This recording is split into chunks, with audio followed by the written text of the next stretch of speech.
اعوذ باللہ من الشیطان اللعین الرجیم بسم اللہ الرحمن الرحیم الحمد للہ رب العالمین الصلاة والسلام علی اشرف الانبیاء والمرسلین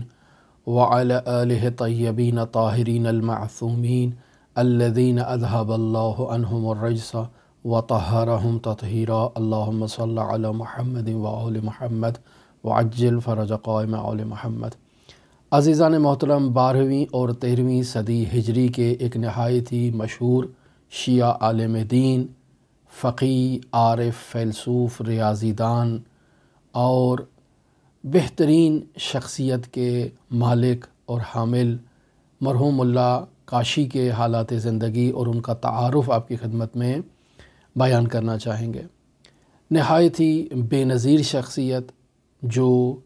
مختلف علوم میں مہارت رکھتی، ریاضی میں، نجوم میں، حیت میں، ہندسے میں، بہت ہی گراں قدر شخصیت کہ جو مختلف علوم میں درجہ اجتہادی پر فائز، اور ان کی تاریخ پیدائش اگر ہم آپ کی خدمت میں بیان کریں تو 1249 ہجری قمری کو ان کی پیدائش جو ہے وہ کاشان میں ہوتی ہے، ایران کے شہر، اور ان کا انتقال اگر دیکھا جائے تو 20 شعبان 1333 ہجری قمری کو تقریباً 84 سال کی عمر میں ان کا انتقال ہوتا ہے، اور انہیں اصفہان کے قبرستان تختہ فولاد میں دفن کر دیا جاتا ہے۔ یہ ہے مختصر سا ان کا تعارف۔ انہوں نے اپنی تمام زندگی مرحوم ملا صدرہ رحمۃ اللہ علیہ کے فلسفے کی ترویج میں اور اس کی اشاعت میں اصفہان کے حوزے کو ایک علمی انداز میں چلایا، اور ایک ایسی شخصیت تھی جو اپنی تمام زندگی شہرت گریز تھی، جس نے شہرت سے دوری اختیار کی، اور حتیٰ کہ اصفہان کے حوزے میں بھی جو اتنی گراں قدر شخصیت موجود تھی، زیادہ لوگ انہیں اس دور میں نہیں پہچانتے تھے۔ تمام زندگی انہوں نے شادی نہیں کی، اور دین مبین اسلام کی تبلیغ میں، ترویج میں، طلاب کی پرورش میں انہوں نے اپنا وقت جو ہے وہ صرف کر دیا۔ یہ نہایت ہی گراں قدر شخصیت ہے۔ کیسے معلوم ہو کہ یہ گراں قدر شخصیت ہے؟ ان کے مکتبہ تربیتی سے فارغ التحصیل ہونے والے اگر شاگردوں کی فہرست میں کچھ مخصوص نام اگر آپ کی خدمت میں بیان کر دیے جائیں تو ان ناموں سے آپ کو معلوم ہوگا کہ ملا محمد کاشی ایک بہت ہی عظیم شخصیت تھی۔ مثلا آپ دیکھیں کہ شیخ حسن علی نخودقی اصفہانی جو حضرت امام رضا علیہ آلاف و تحیت و ثنا کے حرم مطہر میں مدفون ہیں، ایک بے نظیر عارف اور صاحب کرامت شخصیت، وہ ملا کاشی کے شاگردوں کی فہرست میں شامل ہے۔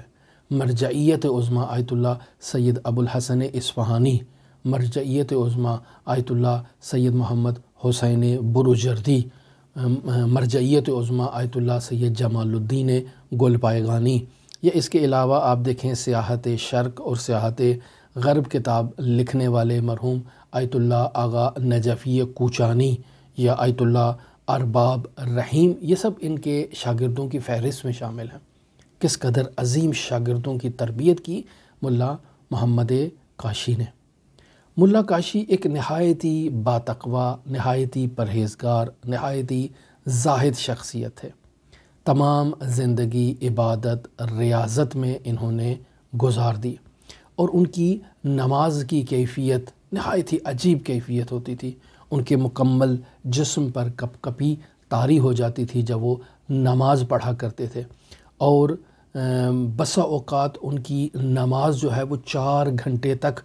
طول پکڑ جاتی تھی، اور بسا اوقات نماز میں ایاک نعبد و ایاک نستعین کا اس قدر تکرار کرتے کہ ایاک نعبد و ایاک نستعین کہتے کہتے وہ بے ہوش ہو جاتے، اور جب انہیں دوبارہ ہوش آتا تو دوبارہ وہ تجدید وضو کر کے ایک نماز جو ہے وہ دوبارہ پڑھ لیتے تھے۔ اور اس قدر ان کی یہ کیفیت ہوتی تھی نماز میں کہ جب وہ نماز تہجد پڑھتے تو ان کے نماز میں اذکار کی بدولت جو ان کے اطراف میں در و دیوار موجود تھی وہ تمام ان کے ساتھ ذکر کہا کرتی تھی۔ ایک نہایت ہی جلیل القدر عارف تھے، ایک نہایت ہی جلیل القدر شخصیت کے مالک تھے، صاحب کرامات شخصیت تھے ملا محمد قاشی۔ لیکن نہایت افسوس کہ ایسی شخصیات کے حالات زندگی نہ تو بیان کیے جاتے ہیں، نہ پڑھے جاتے ہیں، نہ ان کے بارے میں کوئی خاص تحقیق ہوئی۔ بعض ان کی کرامات تو بیان کی گئیں بعض لوگوں کی جانب سے یا ان کے شاگردوں کی جانب سے، لیکن ان کی علمی کاوش، علمی جو تبحر ہے اس کے بارے میں ابھی تک جو ہے وہ اتنی زیادہ کاوش نہیں ہو سکی، اور ان کے شاگرد بھی اب اس دنیا سے رخصت ہو چکے، تو کیا ان کے بارے میں اب تحقیق کی جائے گی۔ ان کے شاگردوں میں مرحوم رحیم ارباب ایک نہایت ہی گراں قدر شخصیت کے مالک ہیں۔ وہ بیان کرتے ہیں کہ جب ہم اپنے استاد کے درس لمعہ میں شریک ہوا کرتے تھے، چونکہ مرحوم قاشی خود مدرسہ صدر اصفہان میں قیام پذیر تھے، تو یہ مرحوم رحیم ارباب کہتے ہیں کہ میں نماز تہجد کے لیے صبح بیدار ہوتا ہوں، اور جیسے ہی وضو کے لیے باہر جاتا ہوں تو مجھے ذکر الہی کی آواز آتی ہے، سبوح قدوس رب الملائکۃ والروح۔ میں تعجب کرتا ہوں یہ ذکر کون کہہ رہا ہے، تو دیکھتا ہوں کہ میں جس طرف بھی جا رہا ہوں مدرسے میں، وہاں مجھے یہ آوازیں سنائی دے رہی ہیں۔ میں وضو خانے کی طرف بڑھتا ہوں تو وہاں یہ آوازیں ہیں، نماز خانے کی طرف بڑھتا ہوں تو وہاں یہ آوازیں سنائی دے رہی ہیں، درختوں کی طرف جہاں جہاں کہیں بھی میں جا رہا ہوں مجھے یہی آوازیں سنائی دے رہی ہیں۔ اور جب میں نماز خانے میں داخل ہوتا ہوں، باقاعدہ مشاہدہ کرتا ہوں تو آیت اللہ قاشی جو ہمارے استاد بزرگوار ہیں، وہ نماز تہجد میں سجدے کی حالت میں خداوند متعال کا یہ ذکر کہہ رہے ہیں، سبوح قدوس رب الملائکۃ والروح۔ اور ان کے اس ذکر کی بدولت ان کے اطراف میں تمام مدرسے میں یہ درخت و دیوار و در یہ ان کے ساتھ اس ذکر میں مصروف ہے۔ میں نہایت ہی تعجب کرتا ہوں، اور یہ ذکر کی حالت نماز فجر تک جاری رہتی ہے۔ صبح نماز فجر کے بعد جب ہماری کلاس لمعہ کا درس ہوتا ہے آغا قاشی کے پاس، تو میں استاد کی خدمت میں اس مطلب کو اور اس راز کو بیان کرتا ہوں کہ آج میری ایک ایسی کیفیت تھی اور میں نے اس طرح سے آپ کے ساتھ اس مدرسے کی دیواروں کو، دروازوں کو اور درختوں کو باقاعدہ ذکر کرتے ہوئے سنا ہے۔ تو مرحوم قاشی ان کے جواب میں یہ کہتے ہیں کہ دیکھیں یہ ذکر موجودات کا، اس کا تو خداوند متعال نے بارہا ذکر کر دیا ہے، یسبح للہ ما فی السماوات و ما فی الارض، جو کچھ بھی آسمانوں میں ہے اور زمین میں ہے وہ اللہ کا ذکر کہہ رہا ہے، تسبیح کہہ رہے ہیں اللہ کی۔ تو جب اللہ کی تسبیح موجودات کہہ رہی ہیں اور موجودات کی ان تسبیح کو ہم لوگ نہیں سنتے، تو آپ جو ان تسبیح کو اور ان اذکار کو سماعت کر رہے ہیں تو یہ اللہ کا آپ کے اوپر خاص لطف اور عنایت ہے۔ تو آپ اپنے اوپر توجہ دیں کہ اللہ نے آپ کے اوپر ایک ایسی عنایت کی ہے کہ آپ ان موجودات کی تسبیح کو سن رہے ہیں۔ اس بات کو چھوڑیں کہ وہ موجودات کس کے ساتھ ذکر کہہ رہی ہیں، آپ اپنی اہمیت کو جانیں کہ خدا نے آپ کے اوپر ایک خاص عنایت جو ہے وہ کر رکھی ہے۔ اس کے علاوہ مرحوم آیت اللہ دستغیب شیرازی اس واقعے کو نقل کرتے ہیں کہ مرحوم قاشی اپنے اسی مدرسے صدر میں وضو سے فارغ ہوئے تو مرحوم قاشی نے دیکھا کہ ایک بہت بڑا ریچھ جو ہے وہ بھاگا ہوا مرحوم قاشی کی جانب جو ہے وہ بڑھ رہا ہے۔ تو مرحوم قاشی اس ریچھ سے خائف ہو کر اپنے مدرسے میں جو ان کا حجرہ ہے، جو کمرہ ہے، اس میں بھاگ کر چلے جاتے ہیں اور دروازہ بند کر دیتے ہیں۔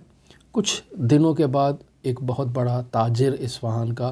ملا قاشی کو کہیں دیکھتا ہے تو ان سے گلہ اور شکوہ کرتا ہے کہ اس روز میں مدرسے آیا اور بڑی چاہت سے آپ کی طرف بڑھا، لیکن آپ مجھے دیکھ کر فرار ہو گئے۔ تو اس سے مرحوم قاشی کو معلوم ہوا کہ اس روز جو میری طرف وہ ریچھ بڑھ رہا تھا در حقیقت وہ یہی تاجر تھا اور اس تاجر کی برزخی صورت تھی۔ بعض لوگ اس بحث میں مبتلا ہو جاتے ہیں کہ آیا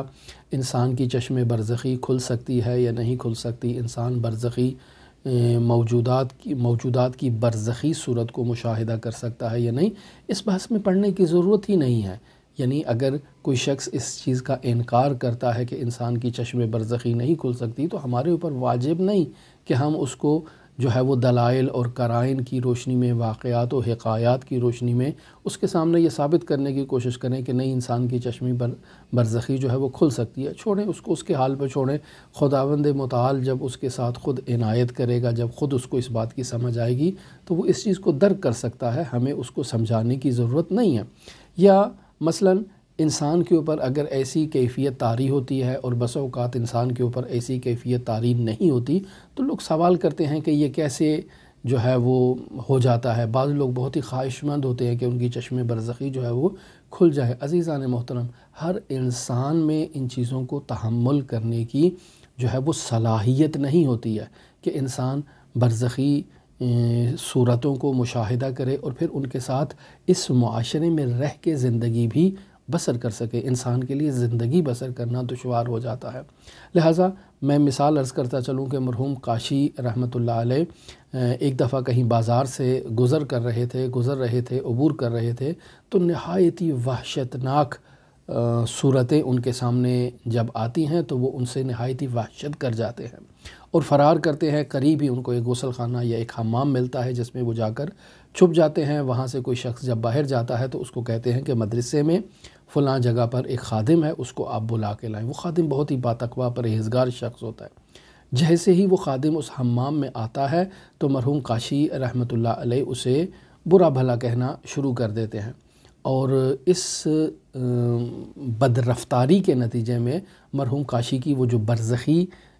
دید تھی وہ برطرف ہو جاتی ہے، اور دوبارہ مرحوم کاشی لوگوں کو عادی صورتوں میں مشاہدہ کرنا شروع کر دیتے ہیں۔ کچھ دنوں کے بعد جا کر اس خادم کے گلے لگتے ہیں، نہایت ہی عذر خواہی کرتے ہیں، اس سے معذرت خواہی کرتے ہیں اور اس سے کہتے ہیں کہ اس روز بازار میں میری ایک ایسی کیفیت تھی کہ اگر میں آپ کو اس روز برا بھلا نہ کہتا تو وہ میری کیفیت برطرف نہیں ہونی تھی، چونکہ میں آپ کو جانتا تھا، آپ نہایت ہی پرہیزگار اور باتقوا شخصیت تھے، تو میرا آپ کے ساتھ اس روز ایسی جو برخورد کرنا یا ایسی رفتار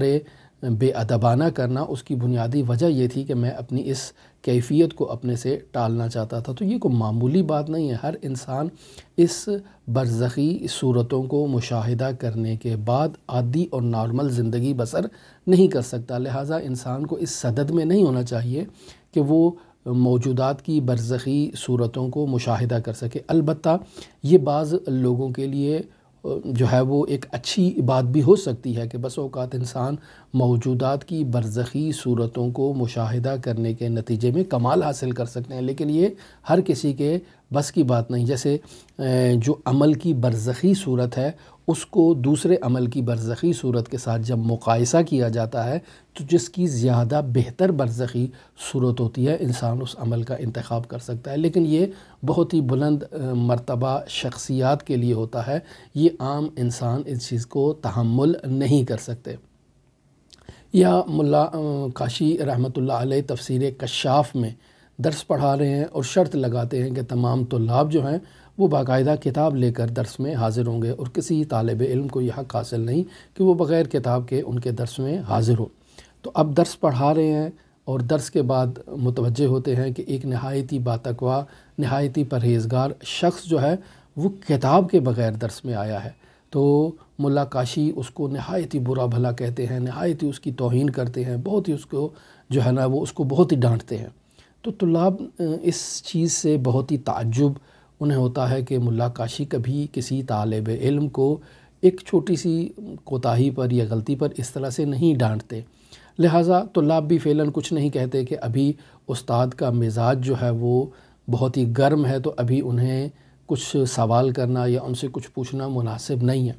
کچھ دنوں کے بعد دیکھتے ہیں کہ طلاب نہایت ہی خوشگوار موڈ میں ہیں، اور جب وہ خوشگوار موڈ میں ہوا کرتے تھے تو وہ حقہ پیا کرتے تھے، تو حقہ پی رہے ہیں تو ان سے جا کر پوچھا جاتا ہے کہ اس روز آپ نے ایک نہایت ہی باتقوا پرہیزگار طالب علم کے ساتھ ایک ایسے رفتار اپنائی جو آپ کی شخصیت سے بعید تھی۔ تو ملا کاشی رحمۃ اللہ علیہ نے حافظ شیرازی کا ایک شعر پڑھا، اور وہ شعر فارسی میں یہ تھا کہ تو منہ بی بینی من پیچش منہ، تو ابرو می بینی من اشارہ ہائے ابرو، یعنی تم جو ہے وہ بالوں کو دیکھ رہے ہو اور میں بالوں میں جو اس کا ایک خاص بناوٹ سے ان کو سینچا گیا ہے یا اس کو بنایا گیا ہے، میں اس کو مشاہدہ کر رہا ہوں۔ تم آنکھ کے اوپر بھووں کو دیکھ رہے ہو اور میں ان بھووں کے اشاروں کو دیکھ رہا ہوں۔ تو یہ ایک کنایا تھا مرحوم کاشی کا، جس کی طرف طلاب اس وقت متوجہ نہیں ہوئے، لیکن جب مرحوم کاشی کا انتقال ہوا اور اس طالب علم کے ساتھ کچھ ایسے حالات ہوئے کہ اس کو مدرسے سے جب اخراج کیا گیا، تب جا کر معلوم ہوا کہ وہ طالب علم جو بظاہر متقی پرہیزگار اور تقوی کا ڈھونگ رچا رہا تھا، وہ حقیقت میں بابیوں اور بہائیوں کا مبلغ تھا اور وہاں پر تبلیغ کر رہا تھا اپنے عقیدے اور نظریے کی۔ اور مرحوم کاشی رحمۃ اللہ علیہ نے اس کی برزخی صورت کو مشاہدہ کر کے اس کے ساتھ جو ہے وہ ایسی رفتار اس وقت کلاس میں اپنائی تھی۔ تو مرحوم ملا کاشی رحمۃ اللہ علیہ ایک نہایت ہی گراں قدر شخصیت کے مالک تھے، اور علمی خدمات میں ان کی یہ جو ایک نہایت ہی گراں قدر شاگردوں کا انہوں نے سلسلہ جو ہے وہ کیا اور شاگردوں کی تربیت کی، اور پھر ان کے شاگردوں نے آگے گراں قدر شاگردوں کی تربیت کی، اور ایک صدقہ جاریہ انہوں نے جو ہے وہ یہ چھوڑا۔ بہت ہی گراں قدر شخصیت تھی، لیکن نہایت افسوس کی بات کہ ہم علماء کی قدر اس وقت نہیں کرتے جب وہ ہمارے درمیان موجود ہوتے ہیں، اور جب ان کا اس دنیا سے انتقال ہو جاتا ہے، جب اس دنیا سے مفارقت اختیار کر جاتے ہیں، تب ہم جب ان کے آثار کو، ان کے واقعات کو، ان کے حالات کو مشاہدہ کرتے ہیں، یا ان کے بارے میں ہمیں کسی چیز کی خبر ہوتی ہے، تب جا کر ہم حسرت اٹھاتے ہیں اور افسوس کرتے ہیں کہ کاش ہم ان کی زندگی میں ان کی جو خدمات ہیں، ان کے جو آثار ہیں، ان کی جو برکات ہیں، ان سے بہتر انداز میں استفادہ کر سکتے، لیکن اس وقت ہماری حسرت کھانے کا اور افسوس کھانے کا کوئی فائدہ نہیں ہے۔ یہی ملا محمد کاشی جو ہیں، یہ مرحوم جہانگیر خان قشقائی کے معاصر تھے، اور انہی کے ساتھ اسی مدرسہ صدر میں فلسفہ صدرہ کی ترویج کیا کرتے تھے، تبلیغ کیا کرتے تھے، تدریس کیا کرتے تھے، اور یہی جو گراں قدر شاگرد میں نے آپ کی خدمت میں بیان کیے، جو اپنے زمانے کے بے نظیر عارف ہیں، بے نظیر شخصیات ہیں، بے نظیر جو ہے وہ مقام علمی پر پہنچے، جیسے مرحوم ابو الحسن اصفہانی مرجعیت عظمیٰ پہ تھے، مرحوم آیت اللہ محمد حسین بروجردی مرجعیت عظمیٰ پہ تھے، مرحوم آیت اللہ حسن علی نخودکی اصفہانی، ان کا کوئی تعارف، کسی تعارف کے یہ محتاج نہیں ہے، یا مرحوم جمال الدین گلپیگانی یہ تعارف کے محتاج نہیں ہے، مرحوم رحیم ارباب یہ کسی تعارف کے محتاج نہیں ہے، لیکن پھر بھی ہم ایک ایسے معاشرے میں اور ایک ایسے عصر میں زندگی بسر کر رہے ہیں کہ ہمارے لیے یہ شخصیات بھی ابھی تعارف کی محتاج ہو چکی ہیں، اور ان کا تعارف کروانے کی بھی ضرورت ہے۔ ہم ان گراں قدر شاگردوں کو اگر پہچانیں گے، تب جا کر ہمیں مرحوم ملا محمد کاشی کی عظمت کا اندازہ ہوگا۔ خداوند متعال مرحوم ملا محمد کاشی کے درجات کو بلند کرے۔ ان کی وصیت تھی کہ انہیں ایک ایسے بیابان میں دور دراز جگہ پر دفن کر دیا جائے جہاں انہیں کوئی نہ پہچانے، ان کی قبر پر بھی لکھا جائے فقیر حق، اور کوئی القاب، کوئی جو ہے وہ گنبد وغیرہ یا ایسی قبر کے جو آثار ہوتے ہیں جس سے لوگ ان کی زیارت کے لیے آئیں، ان کی قبر کے پاس جائیں، ایسی چیزیں انہوں نے جو ہے وہ وصیت کی کہ ایسی کوئی نہ کی جائے، فقط لکھا جائے فقیر بحق، یعنی خداوند متعال کی جانب یہ شخص جو ہے وہ محتاج ہے اور فقیر ہے۔ لیکن ان کی انتقال کے بعد، یہ ان کی کرامات کے ایران عراق جنگ کے بعد جتنے بھی شہداء ہیں وہ انہی کے اس جوار میں دفن کیے گئے، اور اس طرح سے مرحوم ملا کاشی کی جو قبر ہے وہ باعث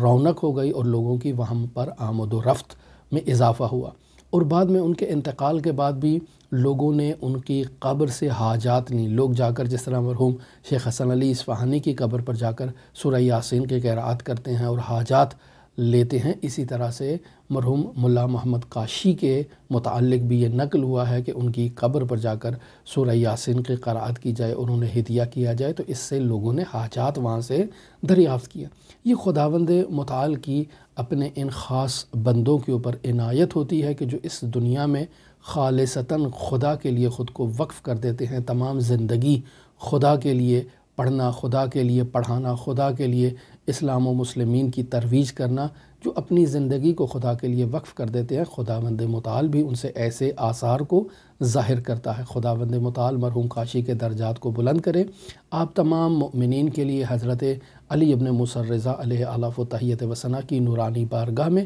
نائب الزیارہ بھی ہیں اور دعا گو بھی ہیں۔ اللہم صلی علی محمد و آل محمد وعجل فرج قائم آل محمد۔